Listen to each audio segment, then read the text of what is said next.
Você está prestes a entrar em um mundo em que a humanidade quase deixou de existir. Um mundo em que vizinhos se tornaram inimigos, cidades caíram em silêncio, e a linha entre a vida e a morte desapareceu em meio a hordas famintas. Este não é apenas um relato, é um registro de vozes, testemunhos de sobreviventes de uma guerra global contra um inimigo impiedoso. Cada palavra que você ouvir é um fragmento de medo, esperança e desespero. Feche os olhos. Respire fundo. Agora, imagine-se caminhando em ruas abandonadas, ouvindo apenas o eco dos seus próprios passos, até perceber que não está sozinho. Seja bem-vindo à Guerra Mundial Z, a história da luta da humanidade contra o fim. Após o que por pouco não foi o fim da raça humana exterminada por zumbis. Todo mundo tinha uma história para contar. Para a sorte dos leitores, não era nesses relatos que a presidente da Comissão Pós-Guerra das Nações Unidas estava interessada. Opiniões demais, sentimentos demais, ela explicou. Descartados para uso oficial, os registros colhidos por um experiente pesquisador são agora reunidos e mostram a força das experiências pessoais de quem enfrentou de perto a agonia do surto. Do Dr. Quan Jinshu, o médico chinês que examinou o paciente zero, até Breckinridge Scott, o empreendedor que fez fortuna com uma falsa vacina para a infestação e fugiu para a Antártida, de Todd Wainio, soldado da infantaria do exército americano, que lutou na celebrada Batalha de Yonkers, até Mary Jo Miller, a arquiteta de um bairro, onde a elite pode pagar por construções protegidas. Os testemunhos aqui reunidos surpreendem pela honestidade com que os sobreviventes tratam os acontecimentos da guerra em suas vidas. Num tom investigativo, mesclando os acontecimentos eletrizantes à emoção dos depoimentos, Max Brooks constrói um livro contagiante e surpreendente, com rara meticulosidade e uma capacidade imaginativa. Por onde estiveram os zumbis? Quem são eles? Houve realmente um fim para o surto. Como diz Brooks, é hora de encarar a verdade e a loucura da Guerra Mundial Z. Introdução. Atende por muitos nomes. A crise, os anos sombrios, a peste ambulante, bem como títulos mais novos e mais modernos, como Guerra Mundial Z ou Primeira Guerra Z. Pessoalmente, não gosto deste último apelido, porque implica uma inevitável Segunda Guerra Z. Para mim, sempre será a Guerra dos Zumbis. E, embora muitos possam se opor à exatidão científica da palavra zumbi, terão de se esforçar muito para encontrar um termo de maior aceitação em todo o planeta, para as criaturas que quase provocaram nossa extinção. Zumbi ainda é uma palavra arrasadora, com o poder incomparável de conjurar tantas lembranças e emoções. Estas lembranças e emoções são o tema deste livro.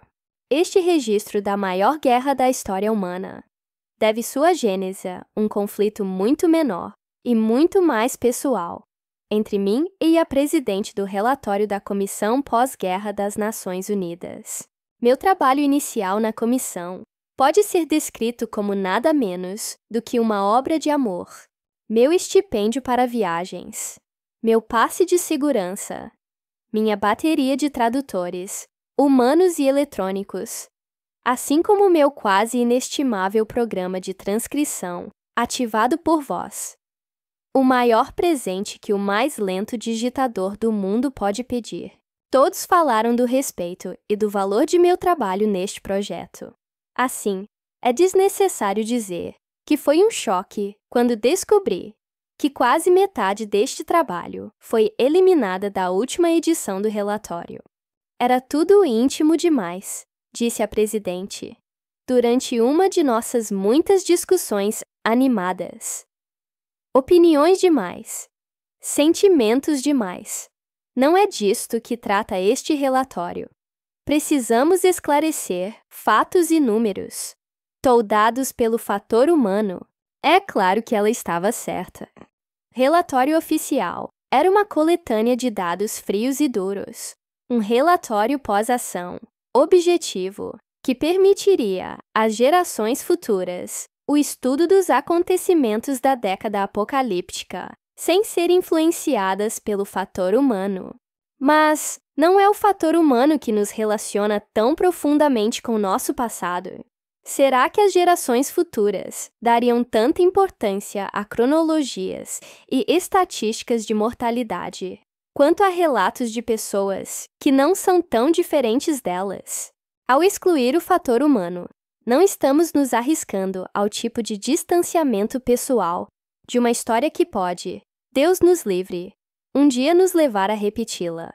E, no fim, não é o fator humano a única diferença verdadeira entre nós e o inimigo a quem agora nos referimos como os mortos-vivos. Apresentei este argumento, talvez menos profissionalmente do que era adequado. A minha chefe, que depois de minha última exclamação de "Não podemos deixar essas histórias morrerem", respondeu imediatamente com "Não morrerão. Escreva um livro. Você ainda tem todas as anotações e é legalmente livre para usá-las. Quem vai impedi-lo de manter essas histórias vivas nas páginas de seu próprio livro?" Alguns críticos, sem dúvida, discordarão do conceito de um livro de histórias pessoais tão imediatamente depois do fim das hostilidades pessoais.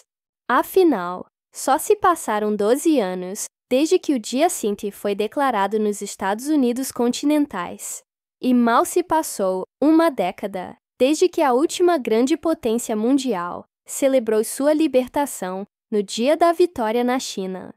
Dado que a maioria das pessoas considera o dia F o fim oficial, então, como podemos ter uma perspectiva real quando, nas palavras de um colega da ONU, estamos em paz pelo mesmo tempo em que estivemos em guerra?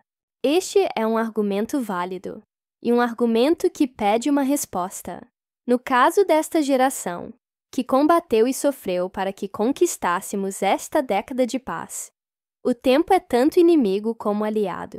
Sim, os anos futuros darão maior compreensão, uma sabedoria maior às lembranças vistas pela luz do mundo amadurecido no pós-guerra.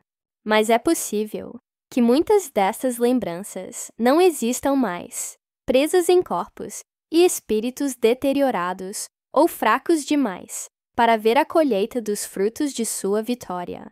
Não é um grande segredo que a expectativa de vida mundial é uma mera sombra de seus números pré-guerra. São uma realidade presente a desnutrição, a poluição, a ascensão de doenças antes erradicadas. Até nos Estados Unidos, com sua economia renascida e sistema de saúde universal, simplesmente não existem recursos suficientes para cuidar de todas as baixas físicas e psicológicas. É devido a este inimigo, o inimigo do tempo, que desisti do luxo da reflexão posterior e publiquei os relatos destes sobreviventes. Talvez, daqui a décadas, alguém assuma a tarefa de registrar as lembranças dos sobreviventes, muito mais velhos e muito mais sábios. Talvez eu até esteja entre eles. Embora este seja principalmente um livro de memórias, inclui muitos detalhes tecnológicos, sociais, econômicos e assim por diante, encontrados no relatório original da comissão, uma vez que se relacionam com histórias daquelas vozes retratadas nestas páginas. Este é o livro deles, e não meu, e tentei manter minha presença o mais invisível possível. Foram incluídas perguntas no texto, apenas para ilustrar aquelas que poderiam ser feitas pelo leitor. Tentei limitar a crítica, ou qualquer tipo de comentário. E se houver um fator humano que deve ser eliminado, que seja o meu. Alertas Chongqing, maior, Federação Unida da China. Aquela altura antes da guerra, Esta região ostentava uma população de mais de 35 milhões de pessoas. Agora, mal são 50 mil. Os fundos de reconstrução demoram mais a chegar nesta parte do país, preferindo o governo concentrar-se na costa mais densamente povoada. Não há uma rede de eletricidade central, nem água corrente além do rio Yangtze, mas as ruas estão limpas do entulho e o Conselho de Segurança local evitou qualquer rebelião pós-guerra. O presidente deste conselho é Kwang Jin-soo, médico que, apesar da idade avançada e dos ferimentos de guerra, ainda consegue fazer visitas domiciliares a todos os seus pacientes. O primeiro surto que vi foi numa aldeia remota, que oficialmente não tinha nome. Os moradores a chamavam de Nova Dachang, mas isto era mais por nostalgia do que por qualquer outro motivo. Sua antiga terra natal, a velha Dachang, tinha destaque desde o período dos Três Reinos, com fazendas e casas, até árvores que diziam ter séculos de idade. Quando a represa das Três Gargantas foi concluída e as águas do reservatório começaram a subir, grande parte de Dachang foi desmontada, tijolo por tijolo. Depois, reconstruída em um terreno mais elevado. Esta nova Dachang, porém, não é mais uma cidade, mas um museu histórico nacional. Deve ter sido uma ironia ofensiva para aqueles pobres camponeses ver sua cidade salva, mas depois poder apenas visitá-la como turistas. Talvez seja por isso que alguns preferem chamar seu povoado recém-construído de Nova Dachang para preservar alguma ligação com sua herança, mesmo que apenas no nome. Pessoalmente, não sabia que existia esta outra Nova Dachang. Então, pode imaginar como fiquei confuso quando o nome surgiu. O hospital estava silencioso. A noite foi arrastada, até para o número crescente de acidentes, com motoristas embriagados. As motos estavam se tornando muito populares. Costumávamos dizer que sua Harley Davidson matava mais jovens chineses do que todos os soldados da Guerra da Coreia. Por isso, fiquei tão grato por um turno tranquilo. Eu estava cansado. Minhas costas e meus pés doíam. Estava indo fumar um cigarro e ver o amanhecer quando ouvi meu nome sendo chamado no sistema de som. A recepcionista daquela noite era nova e não conseguia entender o dialeto. Houve um acidente. Ou era uma doença. Era uma emergência. Esta parte era óbvia. E pediam que enviássemos ajuda imediatamente. O que eu poderia dizer?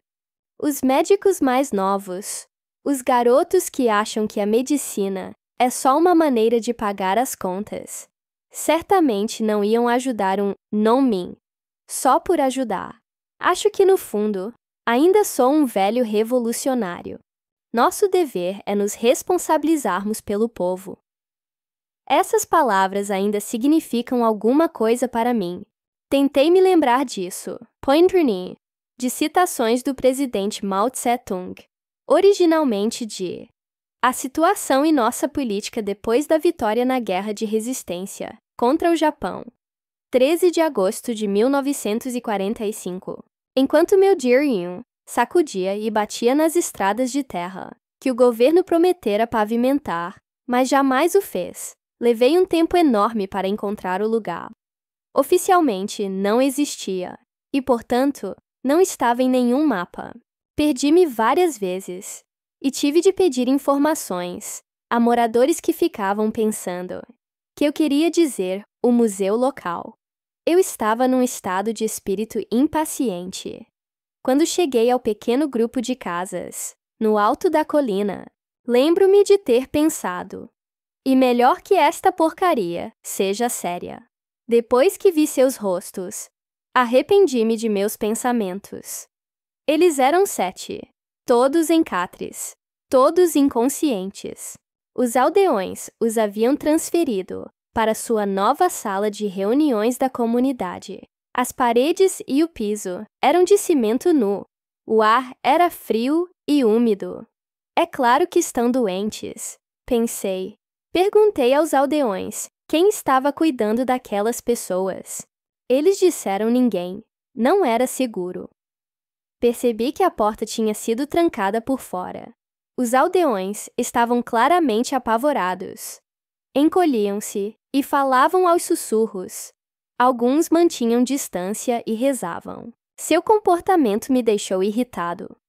Não com eles. Entendam, não como indivíduos, mas com o que representavam sobre nosso país. Depois de séculos de opressão, exploração e humilhação estrangeiras, finalmente reclamávamos nosso lugar de direito como o reino médio da humanidade. Éramos a superpotência mais rica e mais dinâmica, mestres em tudo, do espaço sideral ao ciberespaço. Era o alvorecer do que o mundo finalmente reconhecia ser o século chinês. E, no entanto, muitos ainda viviam como estes camponeses ignorantes, estagnados e supersticiosos, como os primeiros selvagens Yangshao. Eu ainda estava perdido em minha crítica cultural e soberba, quando me ajoelhei para examinar a primeira paciente. Tinha febre alta, de 40 graus, e tremia violentamente. Incoerente, ela gemeu de leve quando tentei mover seus membros. Havia uma ferida no antebraço direito, uma marca de mordida. Enquanto a examinava mais atentamente, percebi que não era de animal. O raio da mordida e as marcas de dentes tinham de vir de um ser humano pequeno, possivelmente jovem. Embora eu tenha pensado que era esta a origem da infecção, a lesão em si era surpreendentemente limpa. Perguntei aos aldeões, novamente, quem tinha cuidado daquelas pessoas. De novo, eles me disseram ninguém. Eu sabia que isso não podia ser verdade. A boca humana é cheia de bactérias, ainda mais do que a do cão, mais anti-higiênico. Se ninguém limpara a ferida da mulher, por que não estava palpitando de infecção? Examinei os outros 6 pacientes. Todos mostravam sintomas semelhantes. Todos tinham ferimentos parecidos, em várias partes do corpo. Perguntei a um homem, o mais lúcido do grupo, quem ou o que lhe infligira aquelas feridas. Contou-me que tinha acontecido quando ele tentava dominar a ele. Quem? Perguntei. Encontrei o paciente 0, atrás da porta trancada, de uma casa abandonada, do outro lado da cidade. Tinha 12 anos. Seus pulsos e pés estavam amarrados com barbante de plástico. Embora esfregasse a pele em volta das amarras, não havia sangue. Também não havia sangue em outras feridas, nem nos talhos em seus braços e pernas, nem no grande buraco seco onde antes havia o dedão do pé direito. Ele se contorcia como um animal. Uma mordaça abafava seus grunhidos. No início, os aldeões tentaram me impedir. Alertaram para não tocar nele, que ele era amaldiçoado. Eu os afugentei e peguei máscara e luvas. A pele do menino era fria e cinzenta, como o cimento em que se deitava. Não conseguia encontrar seu batimento cardíaco, nem a pulsação. Os olhos eram desvairados, arregalados e afundados nas órbitas. Ficaram fixos em mim, como uma fera predatória. Em todo o exame, ele ficou inexplicavelmente hostil, tentando me pegar com as mãos amarradas e estalando os dentes para mim, através da mordaça. Um automóvel pré-guerra, fabricado na República Popular. Seus movimentos eram tão violentos que tive de pedir a 2 dos aldeões mais fortes para me ajudar a segurá-lo. De início, eles não se mexeram, acuados na soleira da porta, como coelhinhos. Expliquei que não havia risco de infecção se usassem luvas e máscaras. Quando sacudiram a cabeça, eu dei uma ordem, embora não tivesse autoridade legal para tanto. Foi o que bastou. Os 2 bovinos se ajoelharam a meu lado. Um segurou os pés no menino, enquanto o outro prendia suas mãos. Tentei tirar uma amostra de sangue, e em vez disso, extraí apenas um material marrom e viscoso. Enquanto eu retirava-lhe a agulha, o menino começou outra crise de luta violenta. Um de meus assistentes, aquele responsável pelos braços, desistiu de tentar segurá-los, e pensei que seria mais seguro se ele só os prendesse no chão com os joelhos. Mas o menino teve outro solavanco e ouvi seu braço esquerdo se quebrar. As pontas em farpas do rádio e da urna se projetavam pela carne cinzenta. Embora o menino não gritasse, nem mesmo parecesse perceber, foi o bastante para que os dois assistentes saltassem para trás e fugissem do cômodo. Por instinto, eu mesmo retrocedi vários passos. Fico constrangido em admitir isso. Eu fora médico pela maior parte de minha vida adulta. Era treinado e, pode-se dizer, até criado pelo Exército de Libertação do Povo. Tratei de mais do que minha parcela de lesões de combate. Estive diante da morte em várias ocasiões. E agora estava com medo, verdadeiramente, desta criança frágil. O menino começou a se retorcer na minha direção. O braço rasgado completamente livre. Carne e músculos se rasgaram um no outro, até que só o que havia era o toco. O braço direito agora livre, ainda amarrado à mão direta decepada. Arrastou seu corpo pelo chão. Corri para fora, trancando a porta, depois de passar. Tentei me recompor, controlar meu medo e minha vergonha. Minha voz ainda era falha quando perguntei aos aldeões como o menino foi infectado. Ninguém respondeu. Comecei a ouvir batidas na porta. O punho do garoto socando fraco na madeira fina.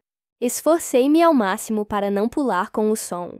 Rezei para que eles não percebessem a cor sumindo de meu rosto. Eu gritei, mais por medo do que por frustração, que eu tinha de saber o que aconteceu com aquele menino. Aproximou-se uma jovem, talvez a mãe dele. Podia-se dizer que ela estivera chorando há dias. Seus olhos eram secos e muito vermelhos. Ela admitiu o que aconteceu quando o menino e o pai estavam pescando ao luar. Uma expressão que descreve procurar tesouros entre as ruínas submersas do reservatório das Três Gargantas. Com mais de 100 aldeias, vilarejos e até cidades abandonadas, sempre havia a esperança de recuperar algo de valor. Era uma prática muito comum naquele tempo. E também era ilegal. Ela explicou que eles não estavam saqueando, que era sua própria aldeia, a velha da Chang, e que só tentavam pegar alguns bens de família nas casas que não haviam sido transferidas. Ela repetiu o argumento, e tive de interrompê-la com promessas de não contar à polícia. Por fim, ela explicou que o menino saiu de lá gritando, com uma marca de mordida no pé. Ele não sabia o que tinha acontecido. A água era escura e lodosa demais. O pai nunca mais foi visto. Peguei o celular e disquei o número do Dr. Gu Wen-kuei, um velho camarada de meus tempos de exército, que agora trabalhava no Instituto de Doenças Infecciosas da Universidade Chongqing. Trocamos amabilidades, discutindo nossa saúde, nossos netos. Só o que era educado. Depois contei a ele sobre o surto e ouvi enquanto ele fazia piada dos hábitos de higiene dos caipiras. Tentei rir com ele, mas disse pensar que o incidente podia ser importante. Quase com relutância, ele me perguntou quais eram os sintomas. Contei-lhe tudo. As mordidas, a febre, o menino, o braço. Seu rosto, de repente, ficou tenso. O sorriso sumiu. Ele me pediu para lhe mostrar os infectados. Voltei à sala de reuniões e coloquei a câmera do celular sobre cada um dos pacientes. Ele me pediu para aproximar a câmera de alguns Instituto de Doenças Infecciosas e parasitárias do primeiro hospital afiliado, Universidade de Medicina de Chongqing Ferimentos. Obedeci, e quando trouxe a tela de volta a meu rosto, vi que sua imagem em vídeo tinha sido cortada. Fique onde está, disse ele, agora só uma voz distante. Pegue os nomes de todos que tiveram contato com os infectados. Contenha os que já foram infectados. Se algum deles já entrou em coma, evacue a sala e tranque bem a saída. Sua voz era monótona, robótica, como se ele tivesse ensaiado esse discurso, ou lesse em algum lugar. Ele me perguntou: está armado? Por que estaria? Respondi. Ele me disse que voltaria a falar comigo. De novo, todo prático. Disse que tinha alguns telefonemas a dar e que eu devia esperar apoio em algumas horas. Eles chegaram em menos de uma hora, 50 homens em grandes helicópteros do exército Z-8A, todos com trajes de biossegurança. Disseram que eram do Ministério da Saúde. Não sei a quem pensavam enganar. Com a fanfarronice e a arrogância intimidadoras, até aquela gente rústica e atrasada reconheceria os Guambun. Sua prioridade era a sala de reuniões. Os pacientes foram carregados em massas, os membros acorrentados, as bocas amordaçadas. Em seguida, foram ao menino. Saíram com um saco de cadáver.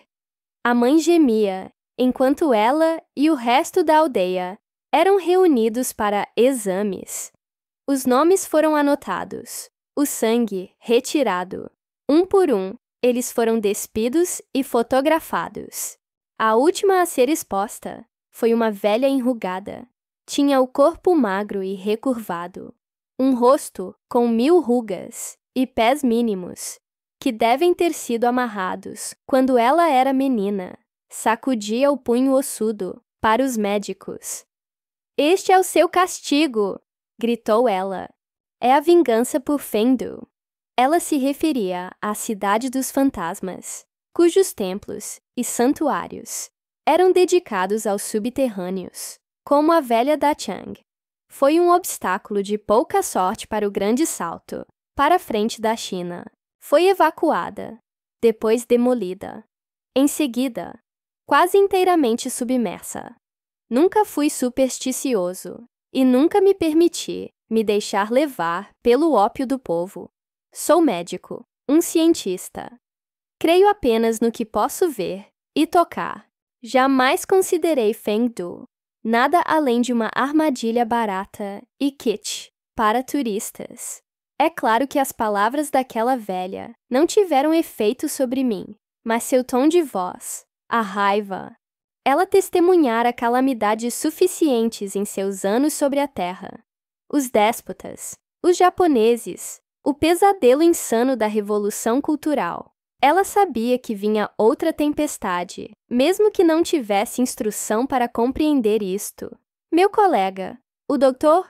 Kuei, entendera tudo muito bem. Até arriscou o pescoço para me alertar, dar-me tempo suficiente para telefonar e talvez avisar a algumas pessoas antes da chegada do Ministério da Saúde.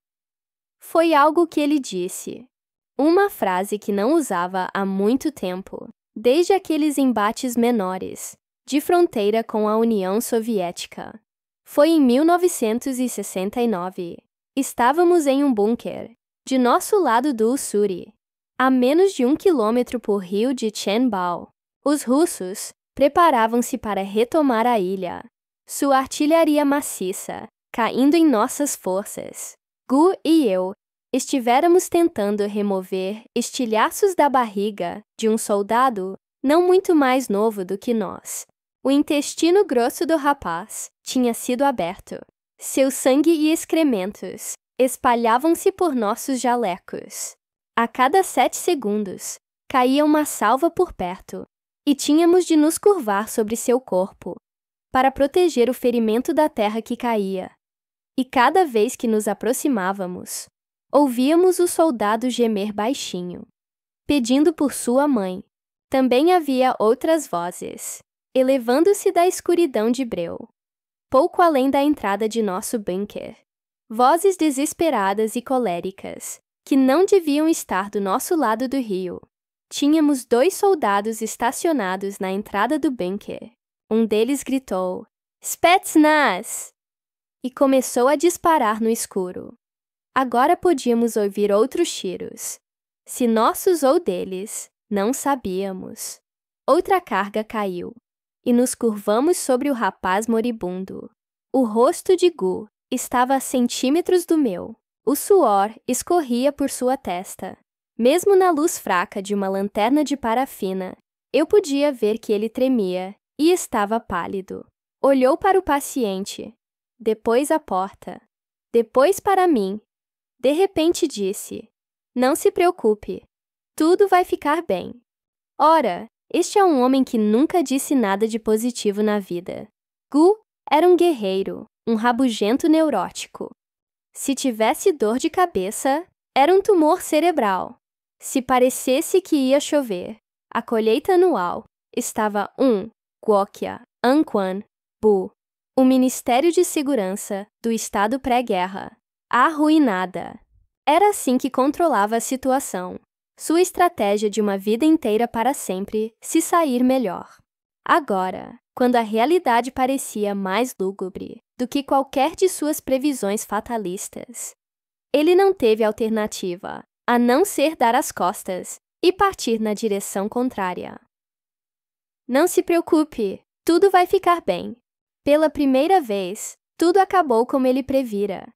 Os russos não atravessaram o rio e até conseguimos salvar nosso paciente. Depois disso, brinquei com ele durante anos sobre o quanto custava espreitar um raiozinho de sol. E ele sempre respondia que custaria um inferno muito pior para que ele fizesse aquilo de novo. Agora, éramos velhos e algo pior estava prestes a acontecer. Foi pouco depois de ele me perguntar se eu estava armado. Não, eu disse. Por que estaria? Houve um curto silêncio. Tenho certeza de que outros estavam ouvindo. Não se preocupe, disse ele. Tudo vai ficar bem. Foi quando percebi que este não era um surto isolado. Encerrei a ligação e rapidamente fiz outra para minha filha em Cantão. O marido dela trabalhava para a China Telecom e passava pelo menos uma semana de cada mês no exterior. Eu disse a ela que seria uma boa ideia acompanhá-lo da próxima vez em que ele viajasse e que ela devia levar minha neta e ficar o maior tempo que pudesse. Não tive tempo para explicar. Meu sinal falhou assim que apareceu o primeiro helicóptero. A última coisa que consegui dizer a ela foi: não se preocupe, tudo vai ficar bem. Kwang Jinshu foi preso pelo MSE e encarcerado sem acusações formais. Quando fugiu, o surto tinha se espalhado para além das fronteiras da China. Lhasa, República Popular do Tibete, a cidade mais populosa do mundo, ainda está se recuperando dos resultados das eleições gerais da semana passada. Os social-democratas derrotaram o Partido Lamista numa vitória esmagadora. E as ruas ainda rugem com as comemorações. Encontrei Nuri Televaldi em um café, apinhado ao ar livre. Tivemos de gritar por sobre o fragor de euforia. Antes de começar o surto, o contrabando por terra não era popular. Arrumar os passaportes, os falsos ônibus de turismo, os contatos e a proteção do outro lado consumia muito dinheiro. Na época, as 2 únicas rotas lucrativas eram para a Tailândia ou a Birmânia, atual Mianmar, onde eu morava, em Kashi. A única opção eram as ex-repúblicas soviéticas.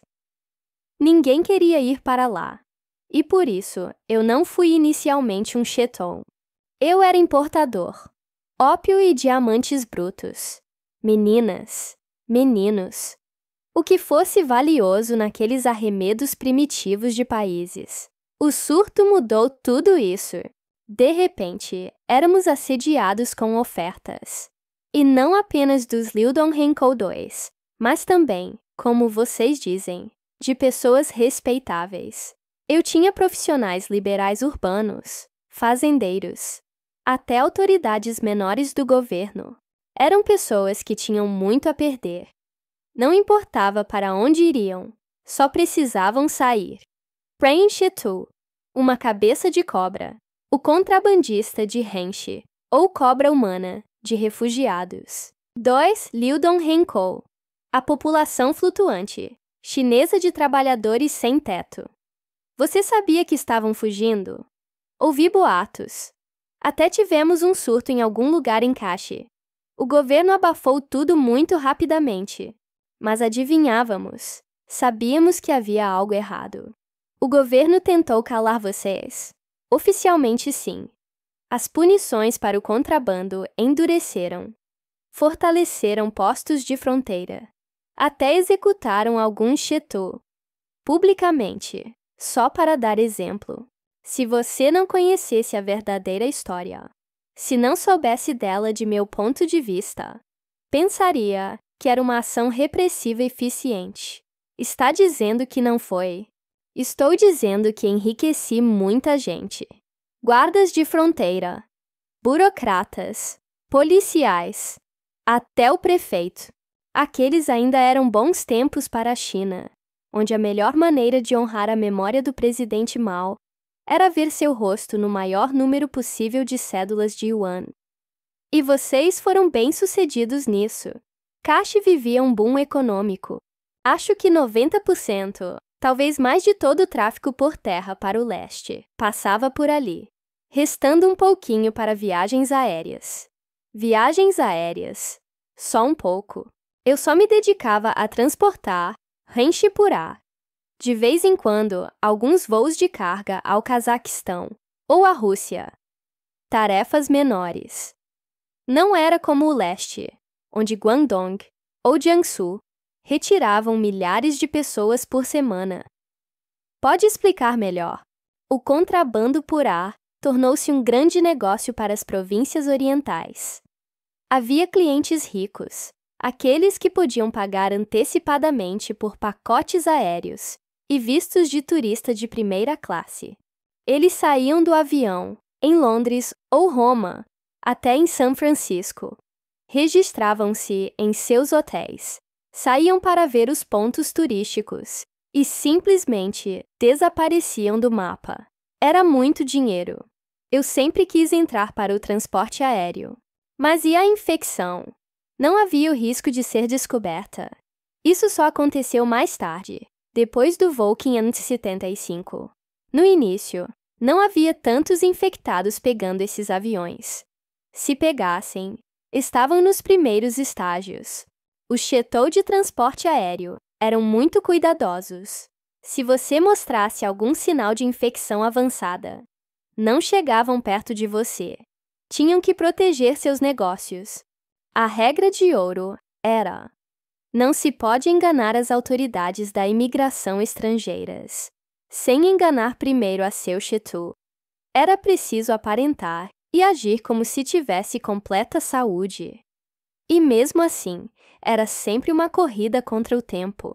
Antes do voo 575, soube da história de um casal, um executivo muito bem-sucedido, e sua mulher. Eles foram mordidos. Não foi nada sério, entenda, mas um dos graduais, em que se perdem todos os principais vasos sanguíneos. Tenho certeza de que eles pensavam que havia uma cura no Ocidente, como muitos infectados. Ao que parece, eles chegaram ao quarto de hotel em Paris, assim que o homem começou a entrar em colapso.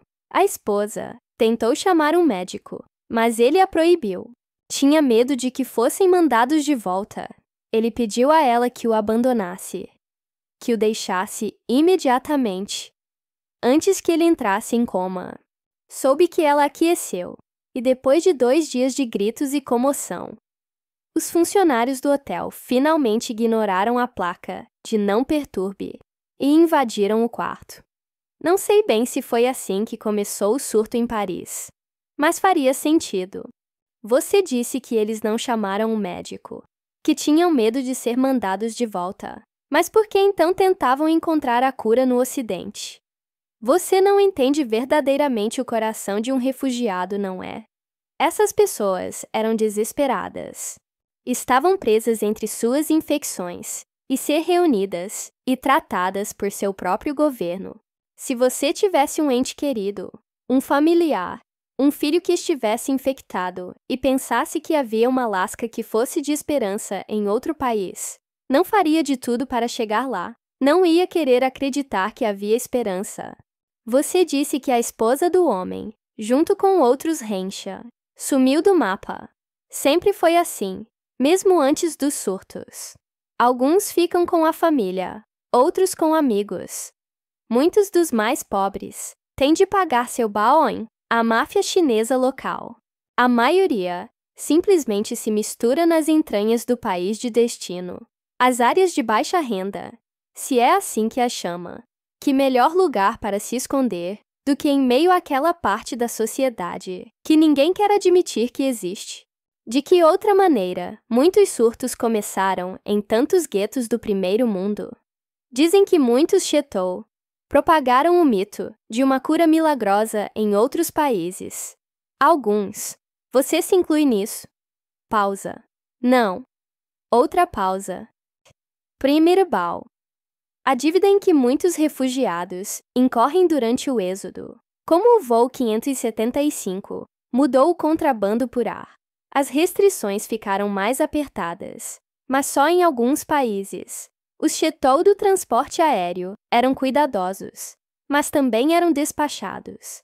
Costumavam dizer: toda casa de rico tem entrada de serviço. O que isso quer dizer?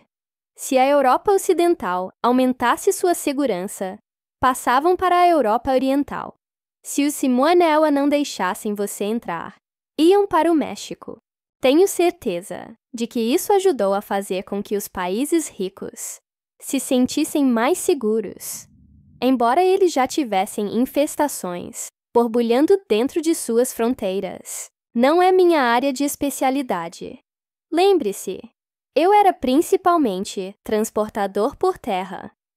E meus países, alvo ficavam na Ásia Central, onde eles entravam com mais facilidade. Eles praticamente nos imploravam pelo negócio. Aqueles países estavam em tal apuro econômico. Suas autoridades eram tão retrógradas e corruptas que eles nos ajudavam com a papelada em troca de uma porcentagem de nossas taxas. Havia até Chetou, ou como chamassem em seu tagarelar de bárbaros, que trabalhavam conosco para atravessar Henshe para antigas repúblicas soviéticas, a países como a Índia ou a Rússia, até o Irã. Embora eu nunca tivesse perguntado, nem quisesse saber, para onde algum dos Henshe estava indo. Meu trabalho terminava na fronteira.